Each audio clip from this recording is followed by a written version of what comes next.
ஜெபம் செய்வோம். சற்றேறக்குரிய 2000 ஆண்டுகளை ஒட்டியோ இதை போலத்த ஒரு நாளிலே உயிருடன் எழுந்தவர் பரத்துக்கு ஏறினார். விண்ணிலிருந்து இறங்கி வந்த ஜீவ அப்பம், வாழ்விக்கின்ற மன்னா, உயிருள்ளவராக எழுந்தவர், பாடுகள் படப்பட்டு வித்தெழுந்தவர் 40 நாட்கள் கழித்து தம்முடைய சீடர்கள் நடுவிலே இருந்து பரத்துக்கு எடுத்துக்கொள்ளப்பட்டதை நினைத்தவர்களாக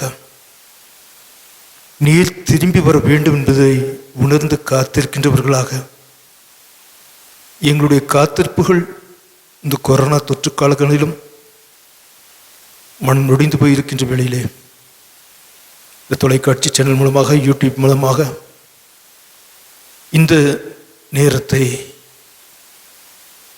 பார்க்க கேட்க இருக்கின்ற பிள்ளைகளை உமது கருத்தில் வைக்கின்றோம். நீர் மகிமைப்படுவீராக. உங்கள் பரிசுத்த நாமத்தை நாங்கள் உயர்த்துகின்றோம்.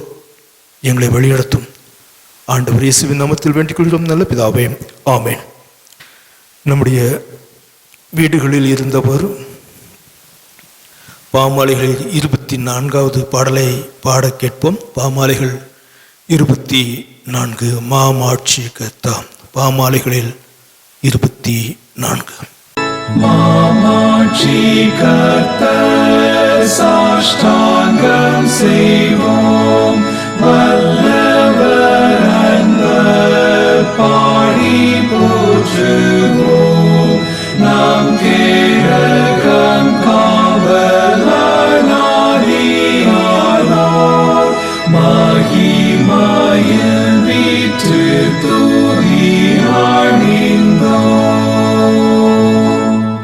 சர்வ வல்லமை தாயை போற்றுவோம், ஒளி தரித்தோர் வானம் சூழ்ந்தோராம் கூறும் மின்மேகம் கோபரதமே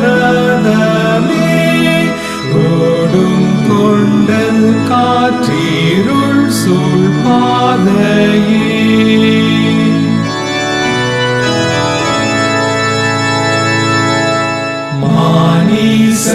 மண்ணோர் நாணல் போன்றோர் நாம் என்றும் கைவிடி உம்மை நம்புவோம். ஆவுரு கதையை முற்றும் நீக்குமே, மீட்பர் நண்பர் காவலர் சிருஷ்டிகரே. சர்வ சக்தி சொல்லுண்ண அன்பே, மகிழ்வாய் விண்ணில் தூதர் போற்றவே. போற்றிடுவோம் தாழ்ந்தோர் நாம் அற்பர் என்றும், மெய்வழக்கமாய் துதி பாடலோடும்.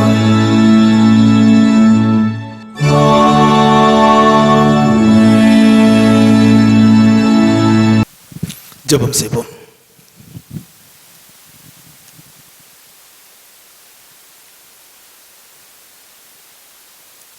நம்முடைய அக்கிரமங்கள், நம்முடைய பொல்லாத பாவங்கள், நம்முடைய பேராசைகள் ஒவ்வொரு நாட்டையும் ஆண்டு கொண்டிருக்கின்றவர்களுடைய தற்பெருமைகள், இவைகளால் இந்த உலகம் இன்றைக்கு கட்டிப்படப்பட்டிருக்கின்றது. கிறிஸ்துவினுடையவர்களாக, மீட்பை அனுபவிக்கின்றவர்களாக, பாவத்தில் விழுந்தாலும் எழுகின்றவர்களாக இருக்கின்ற நாம் ஒவ்வொருவரும் இந்த அமைதியான நேரத்திலே நம்மை ஆராய்ந்து பார்ப்போம்.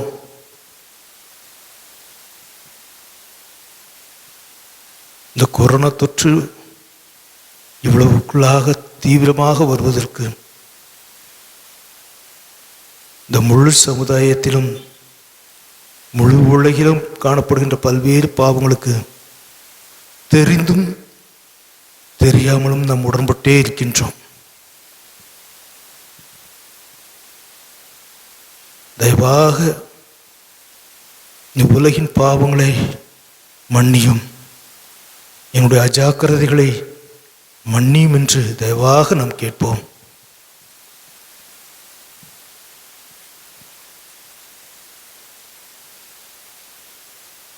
ஆண்டவருக்கு முன்பாக நாம் எங்கும் மறைந்து ஓடிவிட முடியாது. தயவாக நம்மை ஆண்டோடைய சமூகத்திலே ஆண்டவர் நம் அருகில் இருக்கின்றார் என்று உணர்ந்து நம்மை ஆராய்ந்து பார்த்து அவரிடம் அமைதியாக நமது பாவங்களை சொல்வோமா?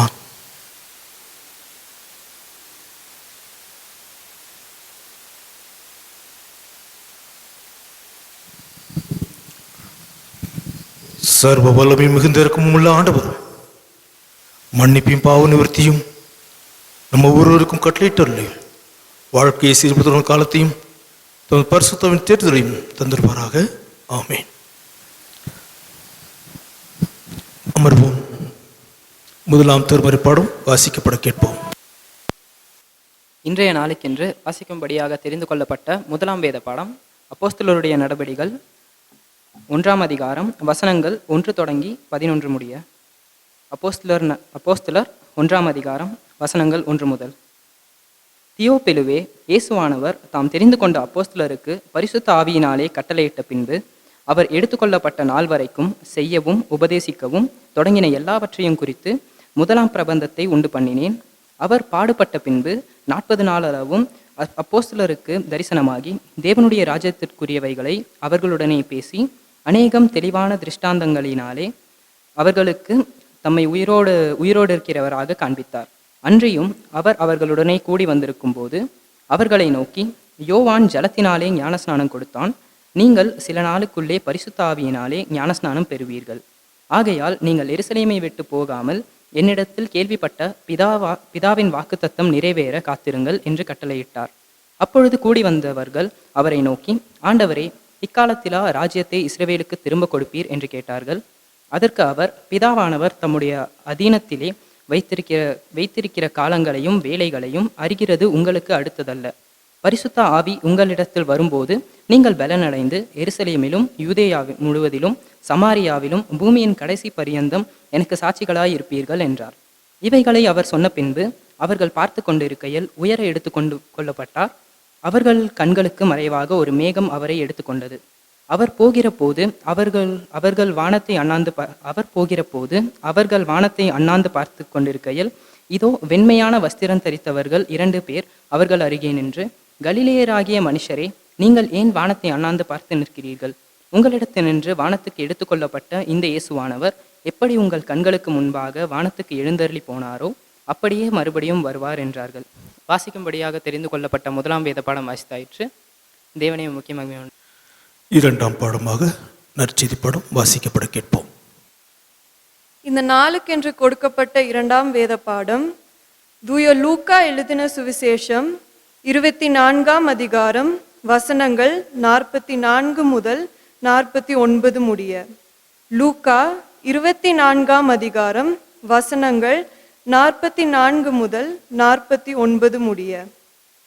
அவர்களை நோக்கி, மோசேயின் நியாய பிரமாணத்திலும் தீர்க்கதரிசிகளின் ஆகமங்களிலும் சங்கீதங்களிலும் என்னை குறித்து எழுதியிருக்கிறவைகளெல்லாம் நிறைவேற வேண்டியதென்று நான் உங்களோடு இருந்தபோது உங்களுக்கு சொல்லி கொண்டு வந்த விசேஷங்கள் இவைகளே என்றார்.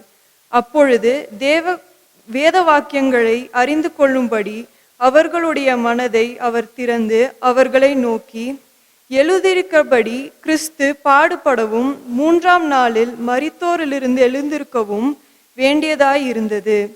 அன்றியும் மனம் திரும்புதலும் பாவ மன்னிப்பும் எருசலேம் தொடங்கி சகல தேசத்தாருக்கும் அவருடைய நாமத்தினாலே பிரசங்கிக்கப்படவும் வேண்டியது. நீங்கள் இவைகளுக்கு சாட்சிகளாய் இருக்கிறீர்கள். என் பிதா வாக்குத்தத்தம் பண்ணினதை இதோ நான் உங்களுக்கு அனுப்புகிறேன். நீங்களோ உன்னதத்திலிருந்து வரும் பெலனால் தரிப்பிக்கப்படும் வரைக்கும் எருசலேம் நகரத்தில் இருங்கள் என்றார் என்பதே. பாடம் முடிந்தது. தேவனே உமக்கு மகிமை உண்டாவதாக. ஆண்டுடைய செய்திக்குள்ளாக நாம் கடந்து செல்வோம்.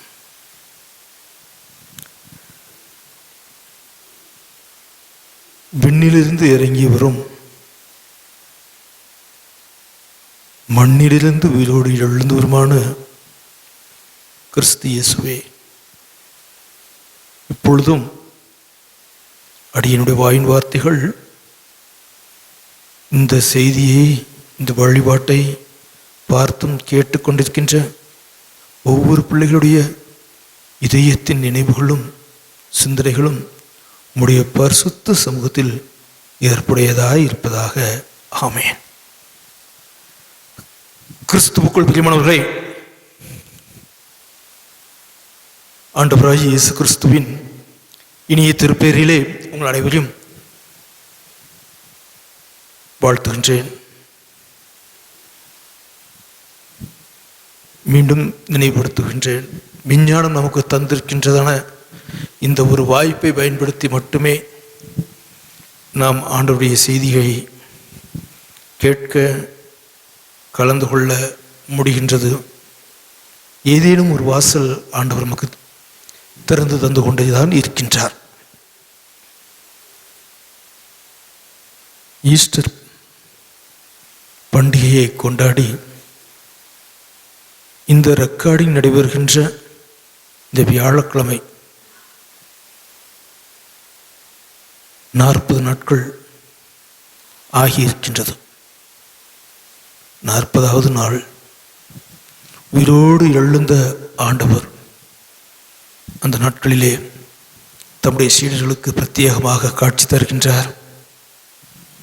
அந்த 40வது நாளின் நிறைவிலே அவர்கள் பார்க்கத்தக்கதாக பரத்துக்கு எடுத்துக்கொள்ளப்படுகின்றார். திருச்சபையின் மரபுப்படி இந்த வியாழக்கிழமை நீங்கள் இதனை வருகின்ற ஞாயிற்றுக்கிழமை பார்க்கக்கூடும். ஆனால் இந்த நாளிலே, இந்த ரெக்கார்டிங் நடைபெறுகின்ற இந்த நாளிலே பரத்துக்கு ஏறிய திருநாள் என்று திருச்சபை வைத்திருக்கின்றது. உலகம் முழுவதும் இருக்கின்ற மிகப்பெரிய திருச்சபைகள் இந்த நாளை பரத்துக்கு ஏறிய திருநாளாக அனுசரிக்கின்றது. இதனுடன் ஒட்டி வருகின்ற ஞாயிற்றுக்கிழமைக்கு தென்னிந்திய திருச்சபை தந்திருக்கின்றதான தலைப்பு பரிசுத்த ஆவியாரின் வரத்திற்காக காத்திருத்தல், waiting upon the holy spirit. பரிசுத்த ஆவியின் வரத்திற்காக காத்திருத்தல்.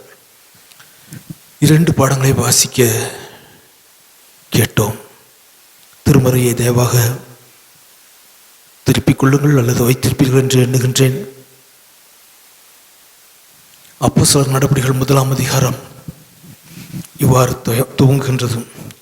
தெயோப்பிலுவே, இயேசுவானவர் தாம் தெரிந்து கொண்ட அப்போஸ்தலருக்கு பரிசுத்த ஆவியினால் கட்டளையிட்ட பின்பு அவர் எடுத்துக்கொள்ளப்பட்ட நாள் வரைக்கும் செய்யவும் உபதேசிக்கவும் தொடங்கிய எல்லாவற்றையும் குறித்து முதலாம் பிரபந்தத்தை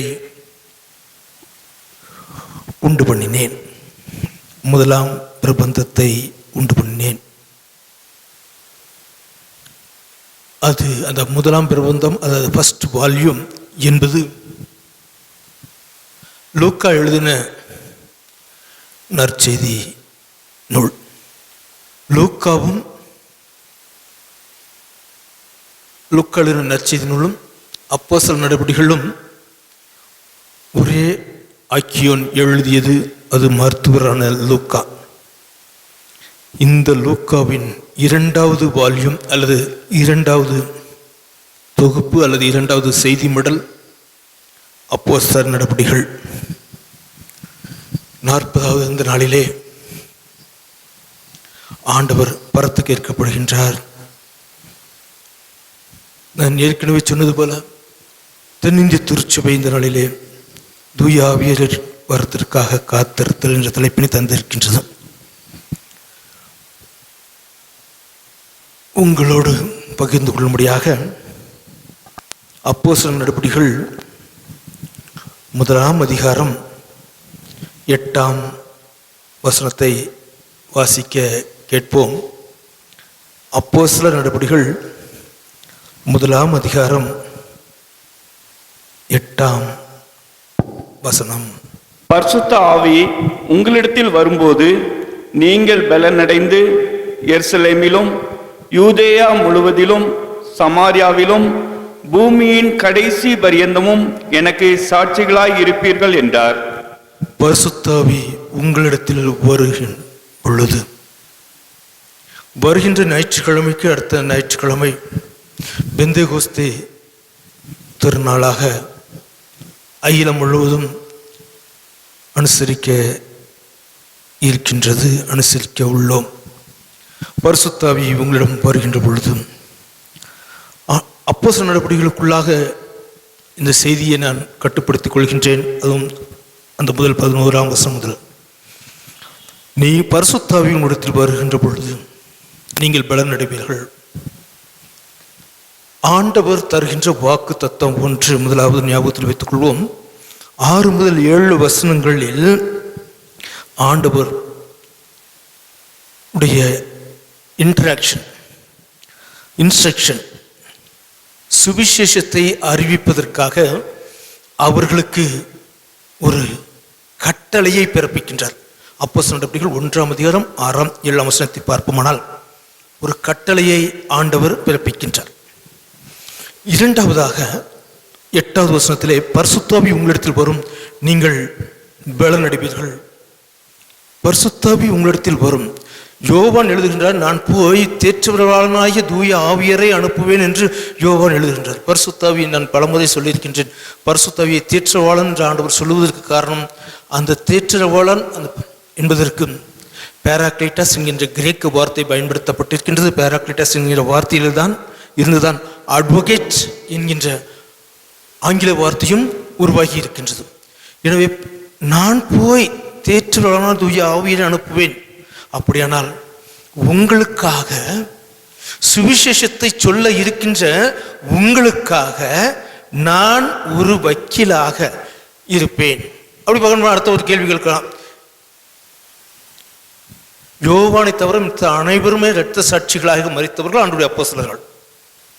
அப்படியானால் ஆண்டவர் ஏன் காப்பாற்றவில்லை என்பதை எளிதாக எடுத்துக்கொள்ளவும் முடியாது. அந்த கேள்வி எழுப்புவோமானால், யோவானை தவிர மற்ற அனைவருமே, இங்கே வந்த இந்தியாவிற்கு வந்த தோமா முதற்கொண்டு அனைவருமே இரத்த சாட்சியாக மரித்தவர்கள் என்பதில் மாற்று கருத்து இல்லை. நான் போய் தேற்றவாளனை அனுப்புவேன் என்று சொன்னதற்கு நோக்கம், அந்த தேற்றவாளர் பரிந்து பேசுகின்றவராக மட்டுமல்ல, தைரியத்தை கொடுக்கின்றவர். கடவுள் தைரியத்தை தருகின்றவர். இந்த 40 நாட்களில் ஆண்டவர் உயிரோடு எழுந்த இந்த 40 நாட்களில் அவர்களுக்கு தம்மை குறித்து பல வகைகளில் வெளிப்படுத்துகின்றார், பேசுகின்றார். இந்த 40 நாட்களையும் பார்ப்போமானால், அந்த ஈஸ்டர் தினத்திலிருந்து, முதலாவது ஈஸ்டர் தினத்திலிருந்து இந்த நாள் வரை ஆண்டவர் அவர்களுக்கு மறுபடியும் ஒரு கோர்ஸ், ஏற்கனவே 3.5 ஆண்டுகள் எடுத்தது போக இந்த 40 நாட்களிலும் மறுபடியும் தம்மை குறித்து அவர்களுக்கு சொல்லுகின்றார். It's like a farewell address. பிரிவு உபசார உரை மட்டுமல்ல, நீங்கள் இனி என்ன செய்ய வேண்டும் என்பதற்காக அவர்களை அந்த அப்போஸ்தலர்களை, அந்த சீடர்களை ஆண்டவர் தகுதிப்படுத்துகின்றார், தைரியப்படுத்துகின்றார். பயந்தவர்கள் இருக்கின்ற பொழுது இப்பொழுதும் ஆண்டவர் தைரியத்தை கொடுத்து விடுகின்றார். கொடுத்துவிட்டு நீங்கள் எனக்கு சாட்சிகளாயிருப்பீர்கள். இந்த நான் முதலில் சொன்னேன் அல்லவா, ஆண்டவர் பரிசுத்த ஆவியார் வருகின்ற பொழுது, நீங்கள் தேற்றவாளன் அது அட்வொகேட் வருகின்ற பொழுது, பரிந்து பேசுகின்ற ஆவியார் வருகின்ற பொழுது நீங்கள் நாம் ஏன் பயப்பட வேண்டும், அவர்கள் ஏன் இரத்த சாட்சியாக மறிக்க வேண்டும் என்றெல்லாம் நீங்கள் கேட்பீர்கள். நான் கேட்டேன் அல்லவா. இப்பொழுது மீண்டும் அந்த 8ஆம் வசனத்தை, அப்போஸ்தலர் நடபடிகள் 1 அதிகாரம் 8ஆம் வசனத்தை மறுபடியும் வாசிக்கலாம். பரிசுத்த ஆவி உங்களிடத்தில் வரும்போது நீங்கள் பலனடைந்து எருசலேமிலும் யூதேயா முழுவதிலும் சமாரியாவிலும் பூமியின் கடைசி பரியந்தமும் எனக்கு சாட்சிகளாய் இருப்பீர்கள் என்றார். சாட்சிகளாய் இருப்பீர்கள். இந்த சாட்சி என்பது இதோ ஆராதனை நேரத்திலே ஆண்டவர் எனக்கு செய்த நன்மைகளை எல்லார் முன்பதாக வந்து சொல்லுகின்ற டெஸ்டிமோனி அல்ல. There is difference between testimony and witness. Testimony என்பது எனக்கு ஆண்டவர் செய்த நன்மைகள், என் வாழ்விலே நான் உயிர் பிழைத்திருப்பது, இவைகள் எல்லாவற்றையும் நான் ஒரு சாட்சியாக சொல்ல முடியும். ஆனால் அந்த சாட்சி என்பது வேறு. இங்கே பயன்படுத்தப்பட்டிருக்கின்ற சாட்சி என்பது, இதுக்கு பயன்படுத்தப்பட்டிருக்கின்ற வார்த்தை கிரேக்க வார்த்தை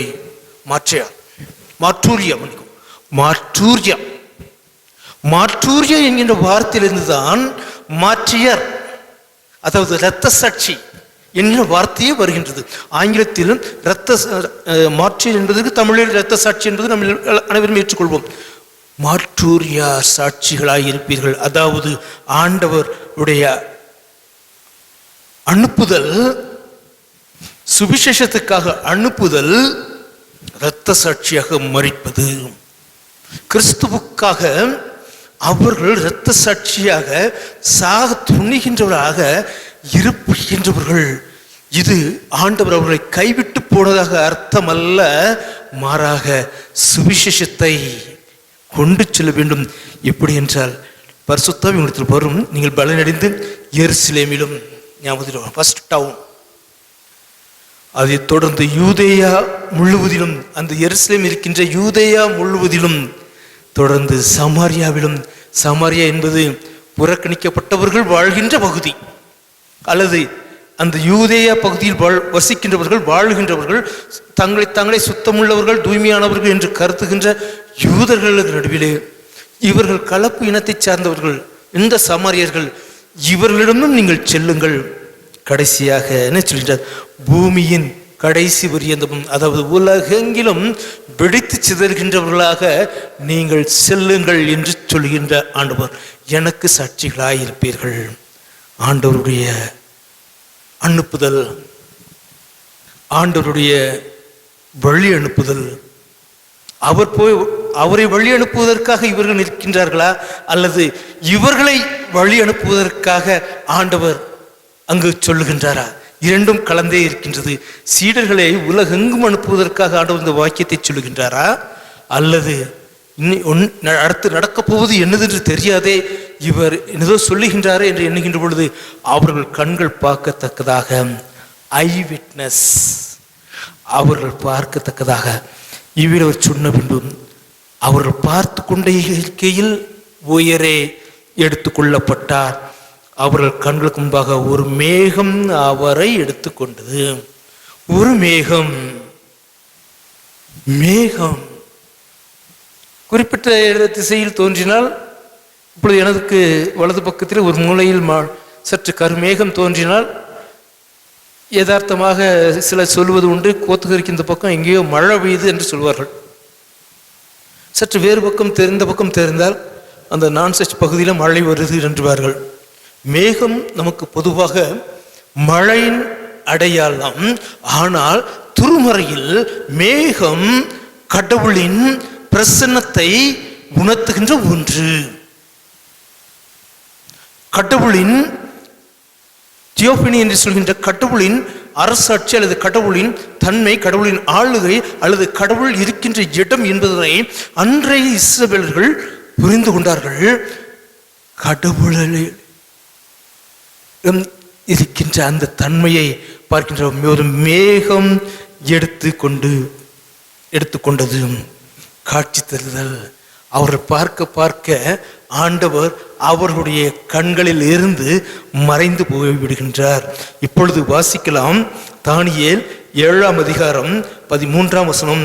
தானியேலின் புத்தகம் 7ஆம் அதிகாரம் 13ஆம் வசனம். தரிசனங்களிலே நான் பார்த்து கொண்டிருக்கையில், இதோ மனுஷகுமாரனுடைய சாயலான ஒருவர் வானத்து மேகங்களுடனே வந்தார். அவர் நீண்ட ஆயுஸ் உள்ளவர். இடம் மட்டும் வந்து அவர் சமீபத்தில் கொண்டு வரப்பட்டார். மனுஷகுமாரன் தானியேல் எழுதுகின்றார், சிறையிருப்பிலே இருந்து கொண்டு மனுஷகுமாரன் என்று கிறிஸ்துவின் ஆளுகை அல்லது கிறிஸ்துவின் இவரை உயிரை எடுத்துக்கொள்ளப்படுகின்றார். உயிரை எடுத்துக்கொள்ளப்பட்டவுடனே தி எண்ட் போட்டு விடுவது அல்ல, இட்ஸ் நெக்ஸ்ட் பிகினிங். உயிரை எடுத்துக்கொள்ளப்பட்ட ஆண்டவர் அதோடு இந்த உலகின் வாழ்வு, நம் அனைவருடைய வாழ்வு முடிந்து விட்டது என்பதை அர்த்தமல்ல, மாறாக இட்ஸ் எ நியூ பிகினிங். பரத்துக்கேறுவது, பரிசுத்தாவியாக காத்து இருப்பது என்பது, திருச்சபை கழுவப்படுகிற அந்த பரிசுத்தாவி என்பது ஒரு நியூ பிகினிங், ஒரு புதிய ஆரம்பம். இப்பொழுது 2 பேர் பார்க்கின்றார்கள். வெள்ளை உடை தரித்த 2 பேர் என்று 10ஆம் வசனத்தையும் 11ஆம் வசனத்தையும் நான் வாசித்து விடுகின்றேன். 2 பேர் அவர்கள் நின்று, கலிலேயராகிய மனுஷரே, கலிலேயராகிய மனுஷரே. 2 பேர் அதே லூக்காவில் தான் ஆண்டவர் உயிரோடு எழுந்த பொழுது 2 வெள்ளை உடை அணிந்த 2 பேர் இருக்கின்றதையும் நாம் பார்க்கின்றோம். எனவே இப்பொழுது இந்த சாட்சிகள், இவர்கள் சாட்சிகளாக இருக்கின்றார்கள். இவர்களுக்கு சாட்சிகளாக இருக்க 2 பேர் இருக்கின்றார்கள். நான் மறுபடியும் நினைவுபடுத்த விரும்புகின்றேன். எந்த ஒரு இந்த யூத மரபிலே எந்த ஒரு சூழலிலுமே ஒரு சம்பவத்திற்கு 2 பேர் சாட்சிகள் இருந்தாக வேண்டும். அந்த 2 பேர் சாட்சிகள் இருந்தால் மட்டுமே அந்த சாட்சி மெய்ப்படும் அல்லது உறுதிப்படுத்தப்படும். எனவே இந்த பகுதி யார் சிலுவையில் அறைந்தார்களோ, யார் அவரை கொல்லுவதற்காக எல்லா முயற்சியும் எடுத்தார்களோ, எந்த யூத அதிகாரிகள், எந்த யூத சமய தலைவர்கள் அரசியல் சக்திகளுடன் இணைந்து ஆண்டவரை இயேசு கிறிஸ்துவை சிலுவையில் அறிந்து கொன்றார்களோ, அவர்களுக்காகவே 2 பேர் என்ற ஒரு வெள்ளை உடை தரித்த 2 பேரை சாட்சியாக இருக்கின்றார்கள். கலிலேயராகிய மனுஷரே, நீங்கள் ஏன் வானத்தை அண்ணாந்து பார்த்து கொண்டிருக்கின்றீர்கள்? அவர் உங்களை எப்படி எடுத்துக்கொள்ளப்பட்டாரோ அப்படியே திரும்ப வருவார். இன்னும் ஒன்று நாம் கவனிக்க வேண்டும். பரத்துக்கு ஏறுவது என்பது ஆசாரியனுடைய வேலை. யூதர்கள், நான் ஏற்கனவே சொன்னேன், இது யூதர்களுக்கு கொடுக்கப்படுகின்ற ஒரு சமிக்சை, ஒரு சிக்னல். ஏனென்றால் லேவியராகமம் 16ஆம் அதிகாரம் 2ஆம் வசனத்தை வாசிக்கலாம். லேவியராகமம் 16ஆம் அதிகாரம் 2ஆம் வசனம்.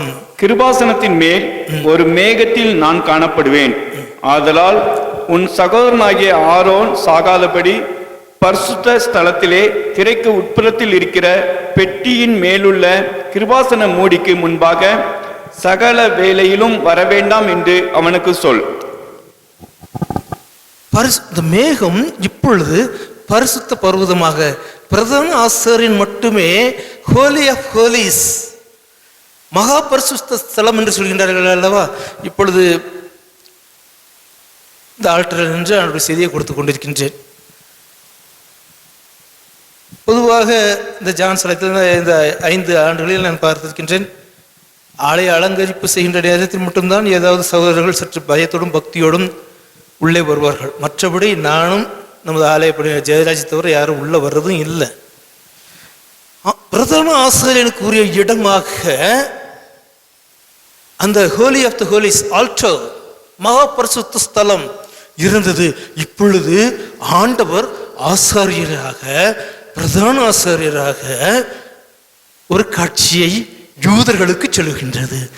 எந்த பிரதான ஆசாரியன் இயேசுவை கொலை செய்தால் தங்களுக்கு லாபம் என்று எண்ணினார்களோ, எந்த ஆசாரிய கூட்டமும், எந்த பரிசேய கூட்டமும், எந்த சதுசேய கூட்டமும், எந்த வேதோபர கூட்டமும் இணைந்து சதி செய்ததோ, இப்பொழுது அவர்களுக்கு ஒரு பதிலை கடவுள் தருகின்றார். ஆசாரியன். இந்த ஆசாரியர் எதற்காக என்றால், மகா பரிசுத்த ஸ்தலத்திற்காக எதற்கு செல்வார்கள் என்றால், பாவ நிவாரண பலிக்காக, உலகின் பாவத்திற்காக ஒரு நாள், இந்த அட்டோன்மெண்ட் டே என்று சொல்வார்கள், பாவ நிவாரண பலி என்று சொல்வார், அதற்காக மகா பரிசுத்த ஸ்தலத்திற்குள் செல்வார். இப்பொழுது உலகின் பாவங்களுக்காக பாவங்களாகிய எனக்கும் உங்களுக்குமாக கொல்லப்பட்டவர், இன்னும் கொல்லப்பட்டவராகவே நின்று கொண்டிருக்கின்றவர், இன்னும் சிலுவையில் அறையுண்டவராக நிற்கின்ற ஆண்டவர், என்னுடைய பாவத்தினால், நம்முடைய பாவத்தினால் சிலுவையில் அறையப்பட்டவராகவே இருக்கின்ற ஆண்டவர், தழும்புகளோடு, விழாவில் காயங்களோடு, கைகளில் ஆணிகள் அடாவப்பட்டதை, கால்களில் ஆணிகள் அடாவப்பட்டதை, இந்த காயங்களுடன் இருக்கின்ற ஆண்டவர் பிரதான ஆசாரியராக இருக்கின்றார். இப்பொழுது அந்த டேபர்நாக்கிள், அந்த பரிசுத்த ஸ்தலம், உலகை ஒப்பிட்டு பார்ப்போம். உலகின் ஒரே ஒருவர் பாவத்தை மன்னிக்கின்றவர் இயேசு கிறிஸ்து. ஆண்டவர் மேகத்தின் மீது எடுத்துக்கொள்ளப்பட்டார் என்பதின் மற்றொரு கோணம், அவர் பாவங்களை மன்னிக்கின்ற அதிகாரம் படைத்தவர். எனவே இப்படிப்பட்ட ஆண்டவர் சும்மா போய்விட, நான் போயிட்டேன்ப்பா, உங்களெல்லாம் அப்புறம் பார்க்குறேன், will see you, will meet you, now I am missing you என்றெல்லாம் சொல்லிவிட்டு போகவில்லை. ஒரு சத்தம் வருகின்றது, கலிலேயராகிய மனுஷரே, நீங்க அனாதைகள் அல்ல, நான் திரும்பி வருவேன். இப்பொழுது அவர் எப்படிப்பட்டவராக இருக்கின்றார் வாசிக்கலாம். வெளிப்படுத்தின விசேஷம் 1 அதிகாரம் 1 வசனம். வெளிப்படுத்தின விசேஷம் 1 அதிகாரம் 5 உண்மையுள்ள சாட்சியும் மரித்தோரிலிருந்து முதற் பிறந்தவரும் பூமியின் ராஜாக்களுக்கு அதிபதியுமாகிய இயேசு கிறிஸ்து, பூமியின் ராஜாக்களுக்கு அதிபதியுமான இயேசு கிறிஸ்துவினாலும் உங்களுக்கு கிருபையும் சமாதானமும் உண்டாவதாக. இப்பொழுது இயேசுவை யோவான், அந்த கண்களால் பார்த்த யோவான் எழுதுகின்றார், பூமியின் ராஜாக்களுக்கு அதிபதி. எந்த அரசாங்கங்கள் கொள்ளுகின்றதோ அவர்களுக்கு இயேசு கிறிஸ்து அதிபதி. அன்பானவர்களே, பரிசுத்த ஆவிக்காக காத்திருப்பது என்பது ஏதோ ஒரு சில நிமிடங்கள் அல்ல, ஒரு சில வருடங்கள் அல்ல. கடவுளின் ஆளுகைக்காக, சுவிசேஷத்தை அறிவிப்பதற்காக, நற்செய்தியை சொல்லுவதற்காக எருசலேமிலும் யூதேயா முழுவதிலும் சமாரியாவிலும் உலகம் எங்கும் சென்று சுவிசேஷத்தை அறிவிப்பதற்காக பரிசுத்த ஆவி அருளப்படுகின்றது. அது தைரியத்தை தருகின்றது. எதற்கான தைரியத்தை என்றால், இரத்த சாட்சியாக மரிப்பதற்கான தைரியத்தை ஞாபகத்தில் வைத்துக் கொள்வோம். இரத்த சாட்சியாக மரிப்பதற்கான தைரியத்தை தருகின்றது. கிறிஸ்துவுக்குள் பிரியமானவர்களே, நாம் மனிதர்களுக்காக காத்திருக்கின்றவர். இந்த ஐயர் போயிட்ட அடுத்த ஐயர் யார்?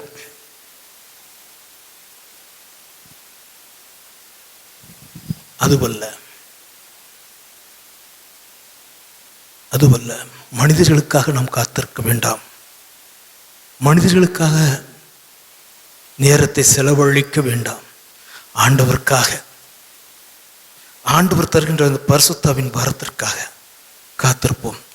கடவுளை, எனக்கு இந்த நான் பலமுறை இந்த ஜான் சலைத்தில் சொல்லியிருக்கின்றேன், மீண்டும் தைரியமாக சொல்லுவேன். மிஷினரிகள் இல்லாவிட்டால் இந்த செய்தியை பலமுறை சொன்னதுதான், இந்த செய்தியை கேட்டும் பார்த்து கொண்டிருக்கின்ற எல்லாருக்குமே உடையில் 3/4 பாகத்திற்கு உடை இருக்காது. ஞாபகத்தில் வைத்துக் கொள்வோம்.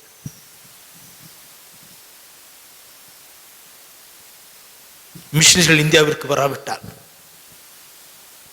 ஆனால் நமக்கு மட்டும் இருக்கிற பெருமையை பார்த்தா, அப்பா நாங்கள் இந்த சர்ச்சு, நாங்கள் அந்த சர்ச்சுன்னு. மிஷினரிகளின் இரத்தம் நம்மிடம் கணக்கு கேட்க ஆரம்பித்து விடுகின்றது. ஆண்டவரின் வருகை, ஆண்டவர் என்னிடமும் உங்களிடமும் கேட்கப் போகின்ற கணக்கு, எல்லாரிடமும் கேட்கப் போகின்ற கணக்கு, என்ன செய்தாய்? இதை உணராமல் நான் தான் பெரியவன் என்று யார் கருதினாலும் சரி, நாங்கள் தான் பெரியவர்கள் என்று யார் கருதினாலும் சரி, ஆண்டவருடைய திட்டம் வேறு வகையாக இருக்கும். மிஷனரிகள் சுவிசேஷத்தை அறிவிக்க வந்தார்கள்.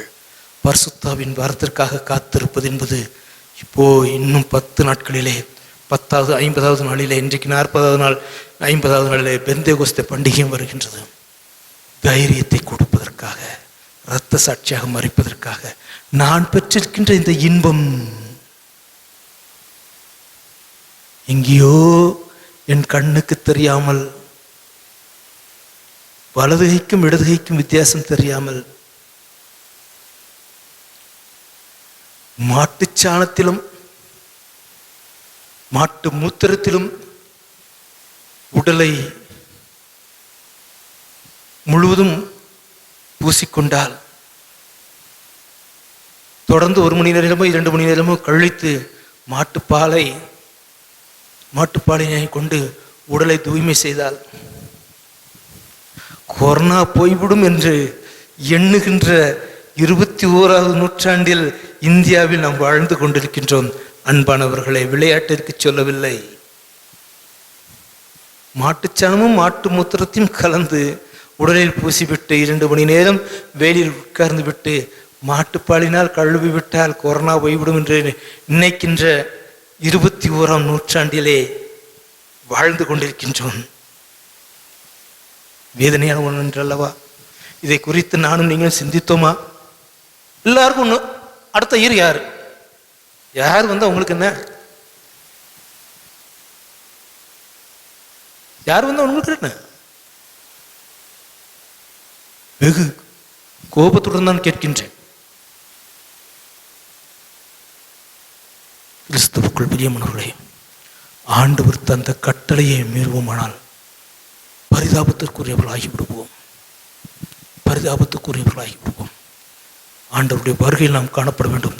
இந்த இயேசு கிறிஸ்து ஏறி சென்றார், இறங்குகின்றார். அவர் வருவார், இறங்கி வருவார்.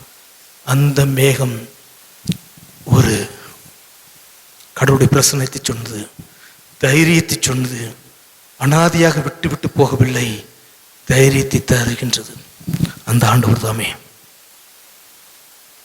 நம்ம ஒவ்வொருவரையும் நாளிலே வழிநடத்துவாராக. ஆமென். ஜெபம். திருமண அறிவிப்பு.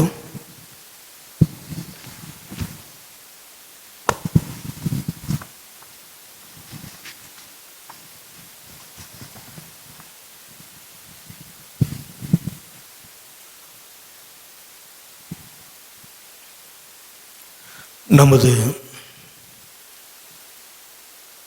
சபையைச் சேர்ந்தவரும் குன்னூர் ஓட்டுப்பட்டு ஸ்டாண்டி பார்க் பகுதியில் வசிப்பவருமான திரு பால்ராஜ் என்பவரின் மகள் செல்வி பி எவாஞ்சலின் பிரசன்னாவும், சிஎஸ்ஐ அன்னூர் போதக சேரத்தைச் சேர்ந்த திரு ஜெசுதாஸ் என்பவரின் மகன் செல்வன் மில்டன் ராபர்ட் என்பவரும் திருமணம் செய்து கொள்ள இருக்கின்றார்கள் என்பதை உங்களுக்கு அறிவிக்கின்றேன். இவர்கள் இருவரையும் திருமணம் என்னும் தூய நிலைமையில் ஒன்றாக இணைக்கப்படக்கூடாதபடி நியாயமான காரணமாவது தடையாவது உண்டென்று உங்களில் யாரேனும் அறிந்திருந்தால் அதை தக்க சமயத்தில் எழுத்து மூலம் சபையின் குருவானவர் தெரிவிக்க வேண்டும். இது இவர்களுக்கு 3ஆம் அறிவிப்பு. தொடர்ந்து ஜெபம் செய்வோம்.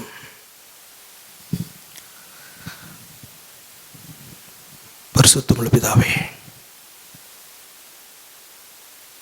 நாங்கள் அனாதைகளாக இருக்கப் போவது இல்லை. எங்களை பலப்படுத்துகின்ற நீரும்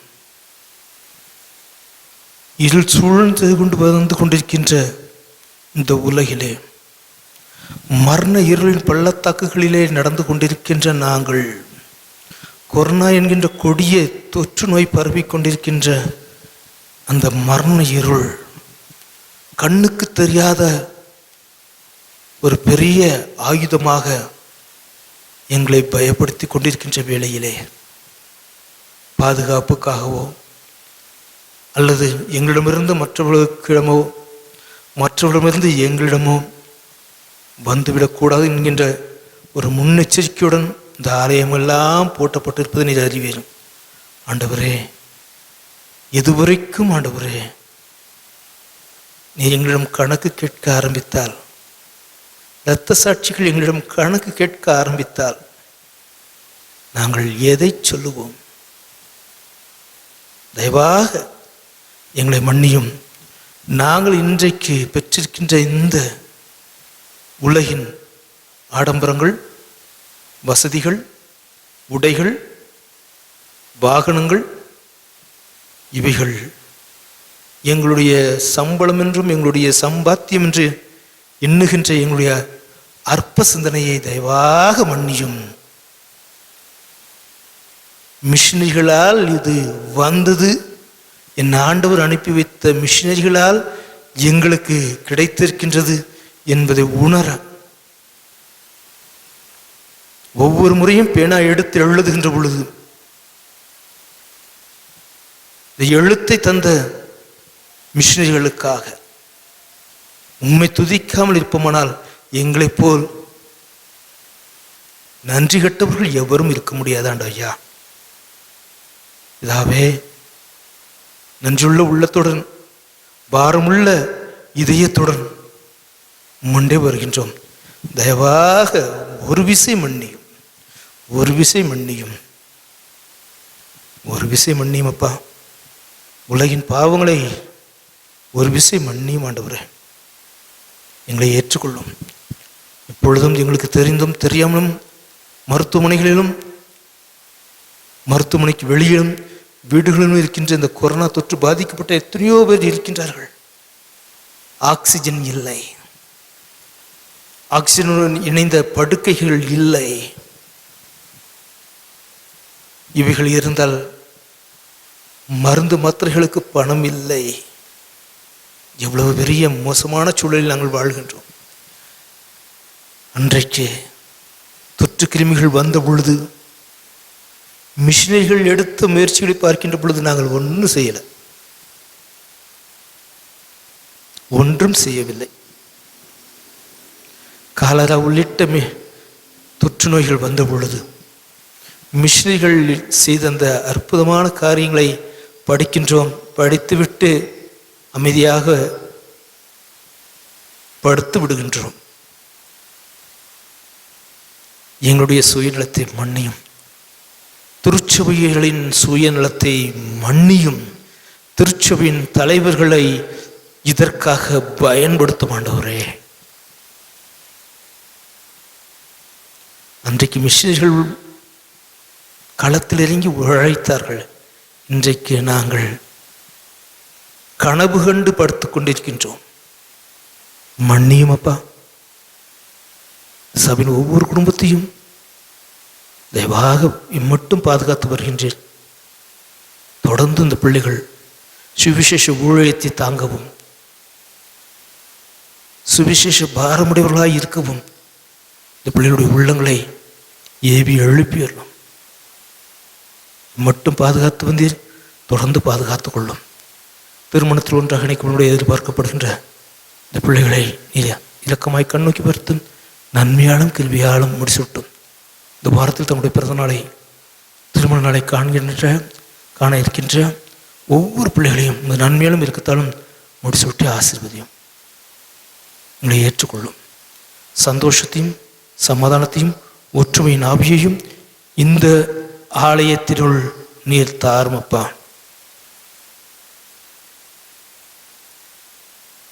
பெருமை பாராட்டுகின்ற எண்ணங்களை எங்களை விட்டு அகற்றிடும் அப்பா. தயவாக மன்னியும், எங்களை ஏற்றுக்கொள்ளும். ஆண்டவர் மீட்புமாய் இயேசு கிறிஸ்துவின் விலையேறப்பட்ட நாமத்தில் வேண்டிக் கொள்கிறோம் நல்ல பிதாவே, ஆமென். நம்முடைய ஆண்டவர் இயேசு கிறிஸ்துவின் கிருபையும் பிதாவாகிய கடவுளை அன்பும் பரிசுத்த நோய்க்கும் வழிநடத்தும் சதா காலங்களிலும் என்றென்றைக்கும் உங்களோடு தங்கியிருப்பதாக, ஆமென். நிறைவு பாடலாக கிறிஸ்தவ கீர்த்தனைகள் 64வது பாடலை பாட கேட்போம். கிறிஸ்தவ கீர்த்தனை 64 வரவேணும் பர்ணாபியே.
பீடத்தில் என்னை பலியாக வைத்தேன். எலியாவின் ஜெபத்திற்கிணங்கியவன் வரவேணும் பரணாவியே, இலங்கும் சுடராய் மேவியே.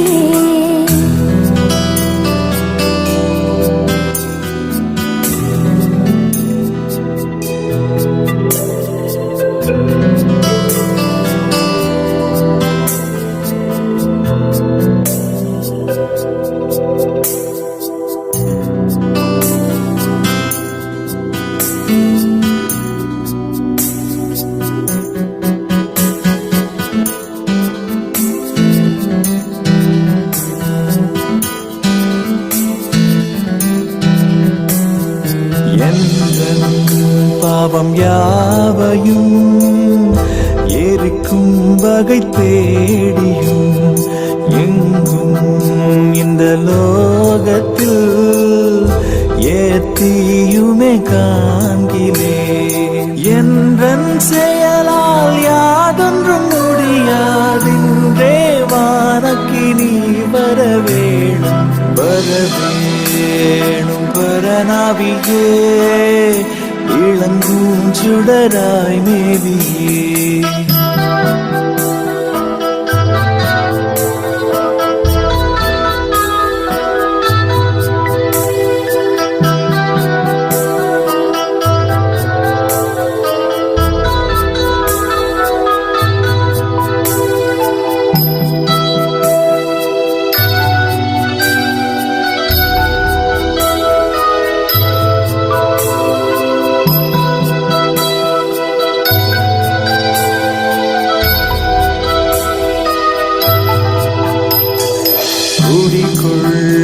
எந்த பாவமும் அடியோடு தொலைந்திடும், தடுத்தாட்கொள்ளும் தோஷமும் சாம்பலாகச் செய்திடும்.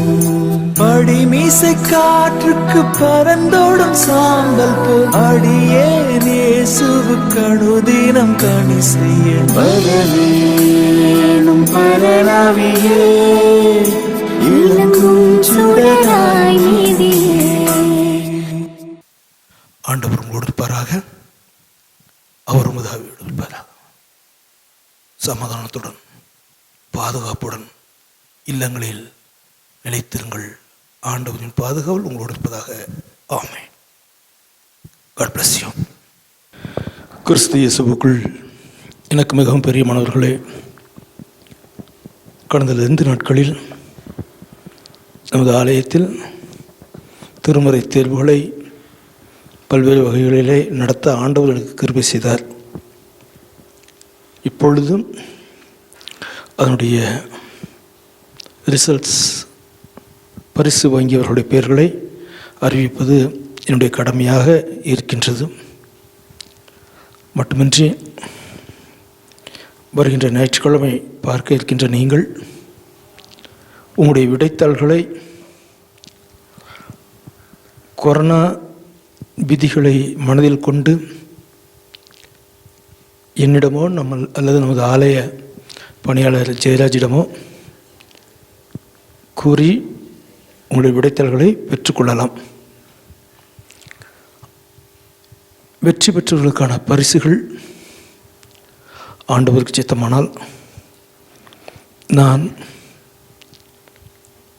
உங்களிடமிருந்து மாறுதலாகி செல்கின்ற ஒரு நாளைக்கு முன்பதாக, அதாவது வருகின்ற மே மாதம் 30ஆம் தேதி வழங்கலாம் என்ற ஆண்டவருக்குள் ஆசைப்படுகின்றேன். பல கசப்பான அனுபவங்களுடன்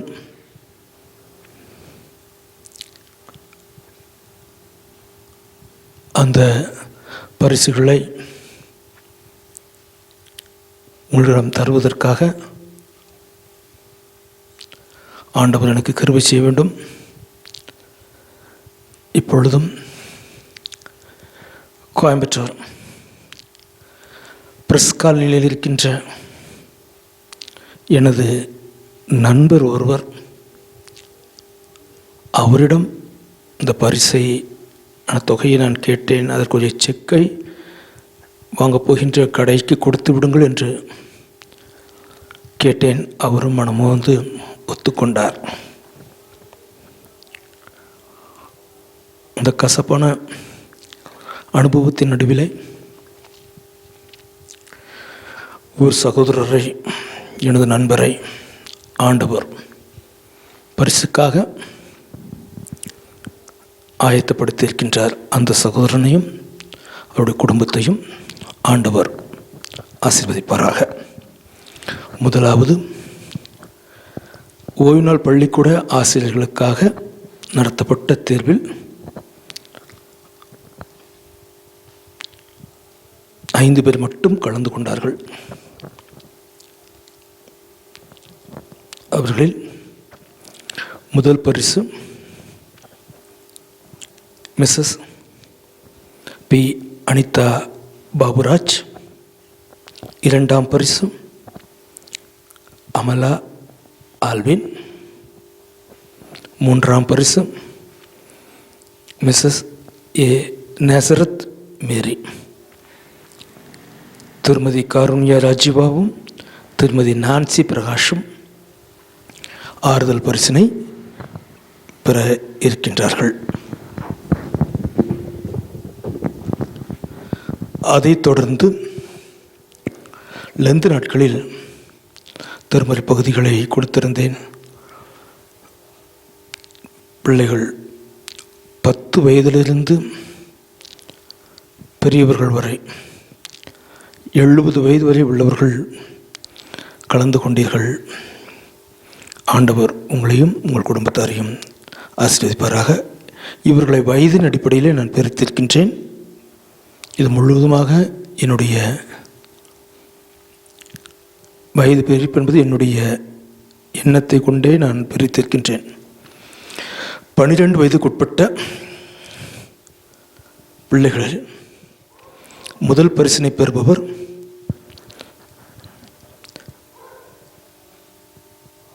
பேபி ரினிஷா கிரேஸ் எட்வர்ட்.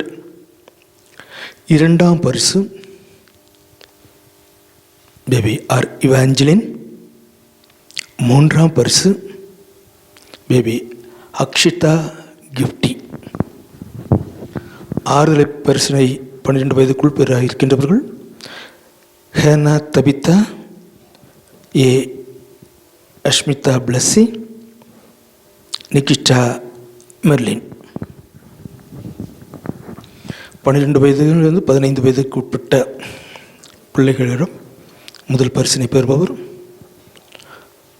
சிஎம்எஸ்ஸின் மாணவியாக இருக்கின்ற செல்வி மகா சக்தி. 2வது பரிசு சேரன் ஜோன்ஸ். 3ஆம் பரிசு செல்வன் கவீந்திரா. ஆறுதல் பரிசினை பெறுகின்றவர்கள் Shara Rakshana, Adlin Stephina Margaret, Sibi Merin, Emmanuel R, Prasannavel, Andrew Sam bright.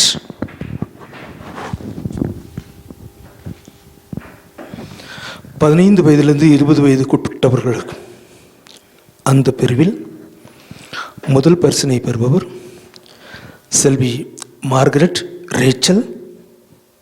2ஆம் பரிசினை 2 பேர் பெறுகின்றார்கள். செல்வி சிபி மெரின், செல்வி ஷேரன் ரீபா. 3ஆம் பரிசினை பெறுபவர்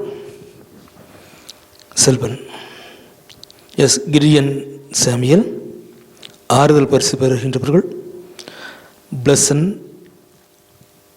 செல்வி ஜி. மெர்லின் வெண்ணிலா, செல்வன் வின்ஸ்டோன் தேவாசிர், செல்வி அனன்யா ஷெரின், செல்வன் நவீன் ஜோர்ஸ்.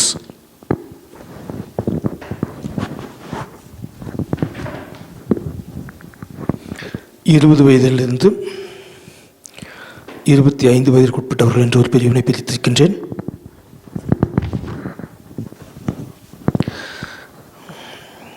முதல் பரிசு மிஸ் ஆன்ஸ்லி சாரா. 2ஆம் பரிசு செல்வி எஸ் பிரியங்கா. மூன்றாம் பரிசு செல்வி ஜே ஜோனா. ஆறுதல் பரிசு பெறுகின்றவர்கள் செல்வி gen Z John, mister mark ஈஃப்ரிம்.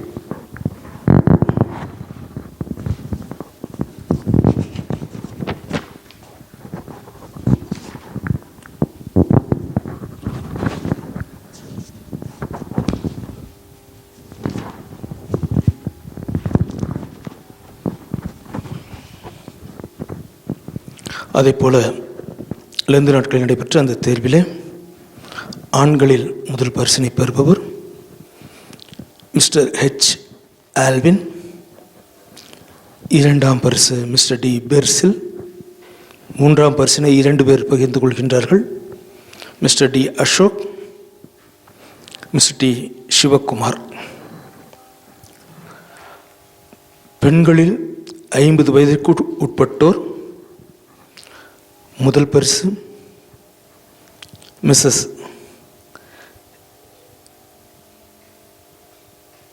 S Jhansi Rani Prabhakaran. இரண்டாம் பரிசு மிஸ்ஸஸ் டயனா சாம். மூன்றாம் பரிசு மிஸ்ஸஸ் அமலா ஆல்வின். 50 வயதிற்கு மேற்பட்ட சகோதரிகள். முதல் பரிசு மிஸ்ஸஸ் பிரேமா பெஸ்லி. இரண்டாம் பரிசு மிஸ்ஸஸ் ஹெப்சிபா ரூத் மாணிக்கம். மூன்றாம் பரிசு மிஸ்ஸஸ் பெர்சிஸ் ஜே.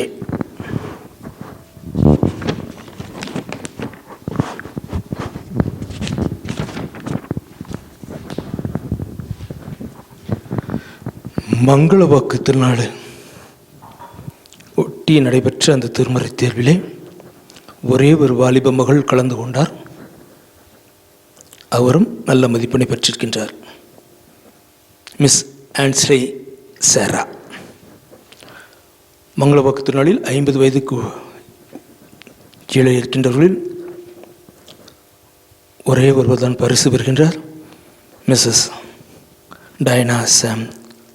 ஆறுதல் பரிசு மிஸ்ஸஸ் சி அமலா.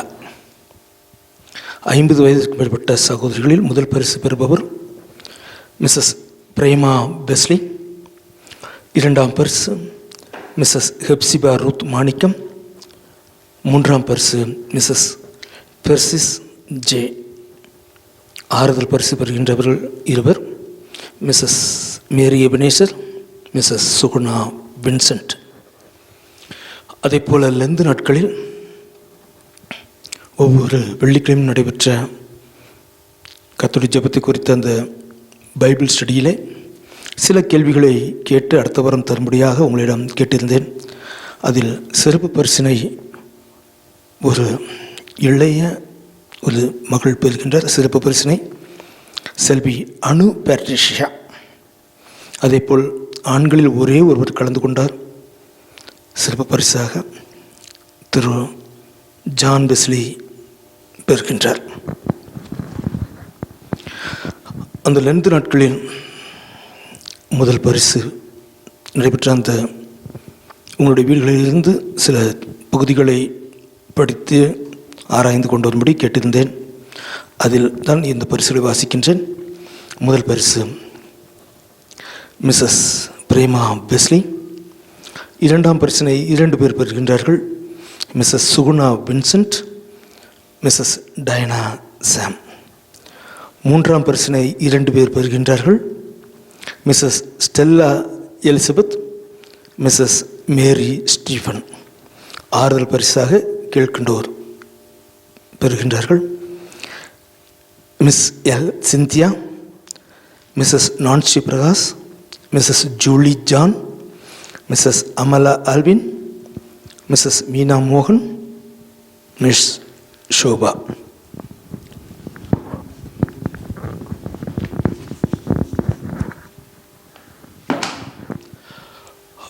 ஆண்டவர் தாமே இந்த தேர்வுகளை நடத்துவதற்கும் திருத்துவதற்கும் எனக்கு பலம் தந்தார்.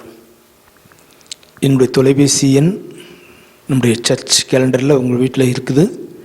பார்த்து எப்பொழுது வந்து பரிசுகளை பெற்றுக்கொள்ளலாம் என்பதனை தெரிந்து கொள்ளுங்கள்.